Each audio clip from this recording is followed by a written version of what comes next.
आपके घर 6 साल, आपके 29, आपके वरुण सर 10 साल, सबके घर। अच्छा, कोई आपसे आकर कहे अनजान आदमी ये बेटा मेरे को दे दो,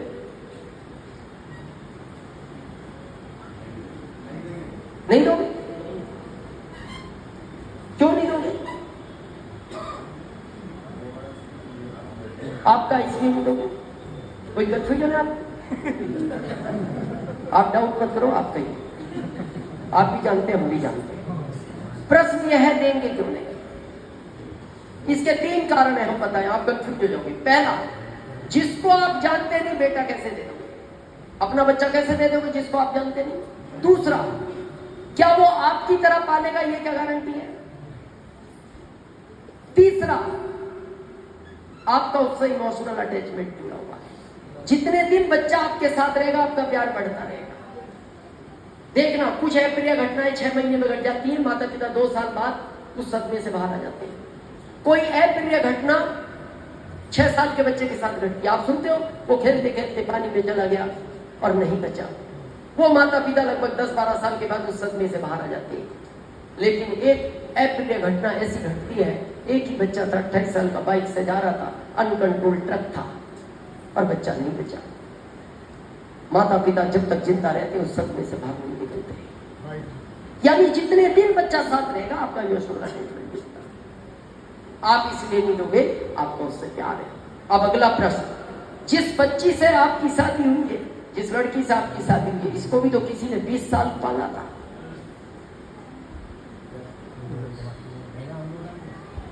इसके पिता भी सोच सकते थे कैसे दे दूं, ये अनजान व्यक्ति है, क्या ये मेरी तरह पालेगा? और जिसको मैं जानता नहीं दे कैसे दूं? अच्छा, अगर ये उसके पिता उस समय सोच लेते, अब आप सोचो, आपका क्या होगा?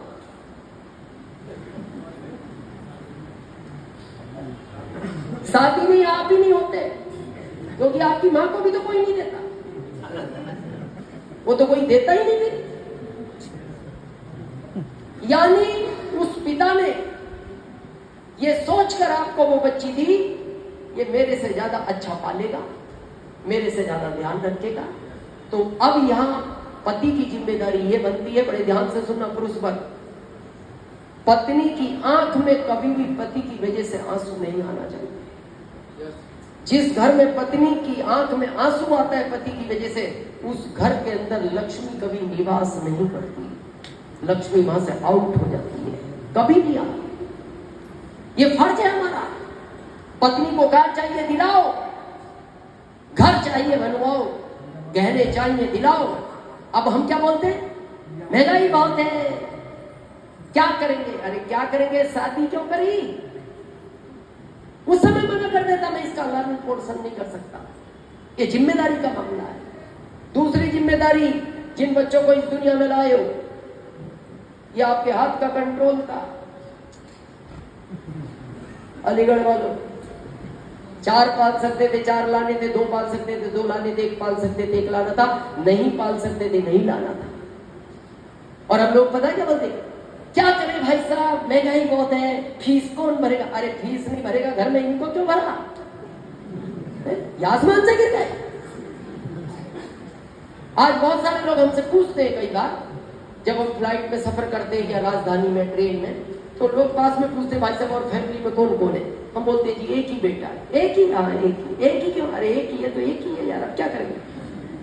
वो पूछा लॉजिक क्या है? हमने कहा जॉब के हिसाब से, हम जॉब में थे, हमें लगता था एक पालने में वही बहुत बड़ी बात है। हमने कहा हमें नहीं पता था भविष्य में और सीट मिलेगा। तो फिर वो उत्सुकता से पूछता, अगर पता होता, हमने कहा फिर एक नहीं होता। बोले फिर मैंने कहा फिर क्रिकेट की टीम घर खेलती और फिर तो ये पालता ना। भारत सरकार को महीने का 1,05,000 रुपए इनकम टैक्स देते हैं महीने का, फिर तो ये पालता। तीसरी जिम्मेदारी, जिस सुनहरी दुनिया को देख रहे हो इन माता पिता की वजह से,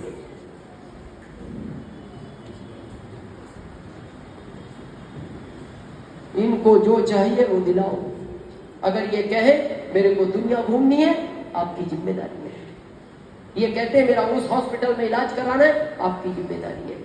इसीलिए आप देखना इस परिवार की पूरी निगाह इस पर रहती है। ये आपस में बात नहीं करते, इसको अंगूठी चाहिए इससे मांगेगी, इसको खिलौना चाहिए इससे मांगता है, इसको अच्छा इलाज कराना इससे बोलता है। प्रश्न ये नहीं है, प्रश्न ये है ये एक दिन चला जाएगा। जाने का दुख नहीं है, ये परंपरा है, और जाने पे दुखी भी नहीं होना कभी, अटल सत्य है ये।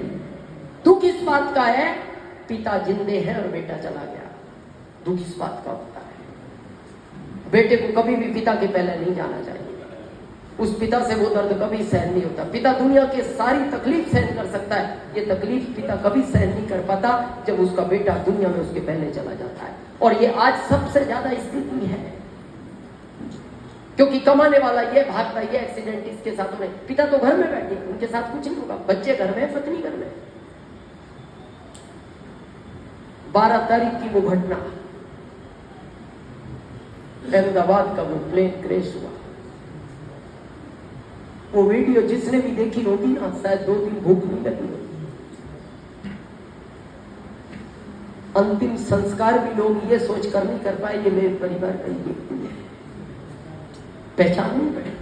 उसको जब उठाया गया ना, 4 लोग उठा रहे थे, एक गर्दन पकड़ के, 2 हाथ 1 पैर, तो पैर वाले के हाथ में पैर रह गए, हाथ वाले के हाथ में हाथ रह गए, सिर वाले के हाथ में सिर रह गया, बीच का हिस्सा गिर गया। किसी के पैर कहीं थे, सिर कहीं था, उसमें यही थे सब लोग। 28 साल के पायलट का वो दर्द सुनना आखिरी का, कि उस दिन पता लगता है परिवार की क्या वैल्यू होती है और परिवार में इसकी क्या वैल्यू होती है। 28 साल का पायलट ने जब एयरपोर्ट को कांटेक्ट किया, जो राडार पे व्यक्ति बैठता है, उसने कहा सर दोनों इंजन फेल हो चुके हैं। वो बोलता घबराओ मत, मैंने सिग्नल दे दिया, तुम रनवे पे ले आओ प्लेन को, रनवे मैंने खाली करवा दिए हैं। वो बोलता नहीं सर, रनवे अब हाथ नहीं आएगा, किसी कीमत नहीं आएगी। बोले नहीं आप कोशिश करो, बोले सर रनवे हाथ नहीं आएगा, मैं जानता हूं। आखिरी लाइन क्या बोलता है, सर हो सकता है कुछ सेकंड बाद अब मेरी बात भी ना हो पाए, बस मेरा आपसे एक आखिरी निवेदन है। जो राडार से बात कर रहा था एयरपोर्ट से, क्या बोल रहा हूं, 28 साल के बच्चे ने, जो पायलट था उस प्लेन का, बोले सर मेरा एक ही निवेदन है, कुछ सेकंड बाद जब मेरी आवाज बंद हो जाए तो मेरी एक 5 साल की बेटी है, एक ही बेटी है, बस उसको ये संदेश जरूर पहुंचवाना कि आखिरी बार तेरे पिता कहकर गए हैं मैं अपनी बेटी को प्यार बहुत करता था। ये आखिरी लाइन थी उस पायलट की।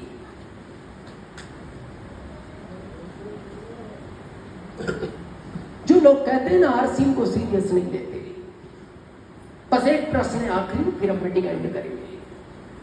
आप आरसीएम के अलावा कुछ भी करो, आईएएस बन जाओ, 1 लाख की आपकी सैलरी हो, लाल बत्ती हो, गाड़ी हो, सरकारी गार्ड हो, सब सुविधाएं, एंड होगा, गारंटेड होगा। ये पद खाली हुआ, पद खाली हो गया, इस परिवार से इस पद पर किसको बैठाया जाएगा? किसी को नहीं। एक बार अपने अंदर के दिल से पूछना, जिस गलत फहमी में जी रहे हो, उसी पहली कहानी को याद करना, ये गलत फहमियां हैं, किसी को नहीं बैठाया जाएगा। लेकिन हमें क्या लगता है ये घटना हमारे साथ घटेगी नहीं, दुनिया में रोज 10 लाख लोग मरते हैं और मैं नहीं मरूंगा, यही अटल सच है। हो गई, भगवान ना करे, प्रार्थना करो उसको नहीं होनी चाहिए, क्योंकि आपको अभी करोड़ों लोगों का जीवन बदलना है, नहीं होनी चाहिए, लेकिन हो गई। पद तो खाली है, नहीं बैठाया गया, सिस्टम नहीं है। बच्चे 10,000 के स्कूल में पढ़ते हैं, माता पिता का 20,000 का मेडिकल का इलाज है। ठीक है, ये पैसा तो दोगे ना अब इस परिवार को, पद मत दो, पैसा भी नहीं मिलता, नियम नहीं है। बच्चों को कौन पढ़ाएगा? ठीक है सरकारी स्कूल में पढ़ लेंगे, इस माता पिता का इलाज कौन करवाएगा? ये तो बिना इलाज के तड़प तड़प कर ही मर जाएंगे, तड़प तड़प कर मर जाएंगे। और इस बच्चे को पहले दिन पता होता ना, मैं अपने पिता से पहले इस दुनिया को छोड़ दूंगा, गारंटेड है ये बच्चा स्कूल नहीं जाता, ये पढ़ता भी नहीं। 18 घंटे पढ़ता था, ये 6 नंबर का चश्मा लग गया। लेकिन आरसीएम पे क्यों गर्व है हम सबको? हम पागल कोई है जो इस तरह की उमस में बैठे, जो 200 किलोमीटर से गाड़ियां करके आए हैं? पागल है क्या हम सब? इस पे क्यों गर्व है? जब हम इस दुनिया से जाएंगे, जिस भी पद से, हमारे यूपी का एक बहुत दर्दनाक हादसा हुआ कोरोना में, स्वर्गीय पंकज चौहान साहब, यूपी की पूरी बागडोर उनके हाथ में थी, हमारे पूरे सिस्टम की। वो हमसे एक ही बात बोलते थे हमेशा, गुरुदेव अब यूपी की फिक्र छोड़ दो, अब आपका एक बच्चा जिम्मेदार हो गया है। कोरोना में एमरल्ड बने, और एमरल्ड नहीं बने, उन्होंने 7 एमरल्ड निकाले कोरोना के अंदर, अकेले अपनी ताकत से। और इतने इंटेलिजेंट थे वो, गांव में आज भी कहा जाता है कि स्वर्गीय श्री पंकज चौहान साहब अगर आरसीएफ नहीं करते तो आज आईएएस ऑफिसर होते। इतना माइंड था, बहुत खास, हर क्षेत्र का, वकालत का, डॉक्टरी का, पुलिस का, जिसका पूछो, वकील का। जिंदगी में पहली बार इतना परेशान हुए। हम आध्यात्मिक व्यक्ति हैं, इसको बहुत अच्छी तरह से जानते हैं, हम इससे ज्यादा परेशान नहीं होते, कोई जाता है। हमारे पिताजी गए, हम तब भी नहीं हुए। हम इस खेल को बहुत अच्छी तरह जानते हैं, लेकिन हम पहली बार बहुत परेशान हुए। और हमारी पत्नी ने हमसे पूछा, आपने 2 दिन से भोजन नहीं किया, आप क्यों परेशान हो? आप तो हमें सीख देते हो।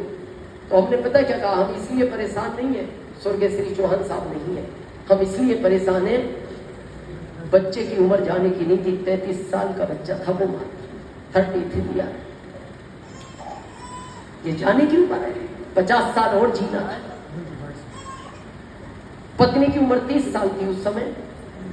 आज बेटा 9 साल का, एक बेटी 7 साल की, एक बेटी 5 साल की है। माता जी 75 की है, बाबूजी 80 के हैं।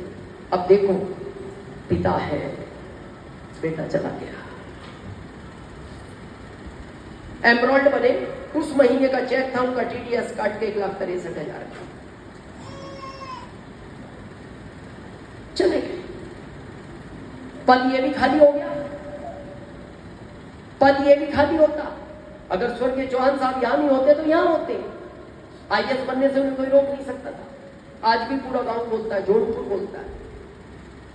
ये भी पद खाली हुआ, परिवार में कोई नहीं बना आईएएस।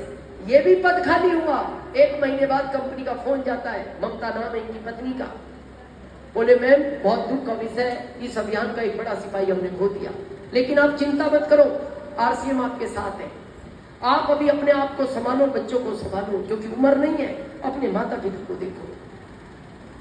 और हमने फोन इसलिए किया है, पद खाली हो गया, और आप अपने पेपर कंपनी को मेल करो, क्योंकि अगले महीने हम आपको इस पद पर बैठाएंगे।